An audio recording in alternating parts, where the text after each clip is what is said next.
চমক চমক এই যে মানে তার প্রশ্নটা ছিল পরিচালক হিসেবে আমরা থাকবো, অভিনয় শিল্পী হিসেবে আমরা থাকবো, কাকে বানাচ্ছি, এটা একটা চমক থাকছে।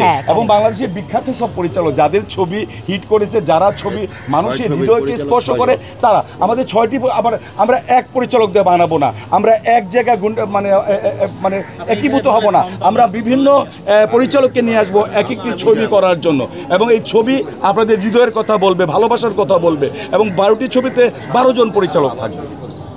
অনেকে বলছে যে বিতর্কিত মানুষদের নিয়ে প্যানেল সাজিয়েছে নিপুণ, আরেক বিতর্ক সৃষ্টির জন্য কি বলবেন? আসলে বিতর্ক দুদিকে হতে পারে। আপনি কি সমালোচনা করছেন, না পরনিন্দা করছেন, পরচর্চা করছেন, না আলোচনা করছেন?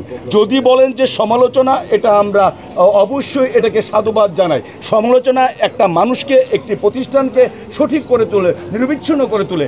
আর যদি নিন্দালোচনা বলেন, এটা গীবত, এটা আমাদের ধর্ম, এটা আছে গীবত করবি। গীবত করলে কিন্তু যার বিরুদ্ধে গীবত করছে তার ক্ষতি হচ্ছে না, গীবত করছে যে তার ক্ষতি হচ্ছে। আমরা বিতর্কিত না, আমরা একটি আলোচিত প্যানেল দাঁড়া করিয়েছি। আমরা সকল বয়সের, সকল চরিত্রের ব্যক্তিদের নিয়ে একটি প্যানেল করেছি। সেখানে যেমন শিল্পীরা এসেছে, শিল্পীরা তো অবশ্যই আমাদের পূর্বশর্ত হলো শিল্পী হতে হবে। শিল্পীদের বহুমুখী কিন্তু পরিচয় আছে, সেই পরিচয় এসেছে।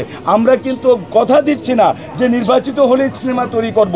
আমরা হেলেনা জাহাঙ্গীর যে প্রতিষ্ঠান, আমরা নিরবিচ্ছিন্নভাবে আমরা করে যাব এই সিনেমা। জয়যাত্রা মাল্টিমিডিয়ার মাধ্যমে ছবিগুলি আসবে না, বিতর্কিত এটা প্যানেল নয়, এটা আলোচিত প্যানেল। বিতর্কিত না, তর্কিত নয়, নিন্দিত নয়, এটা প্রশংসিত হবে আপনাদের দ্বারা, যারা মিডিয়াতে আছেন, যারা আমাদেরকে তুলে ধরছেন সকল সময় ইতিবাচকভাবে সেদিক দিয়ে।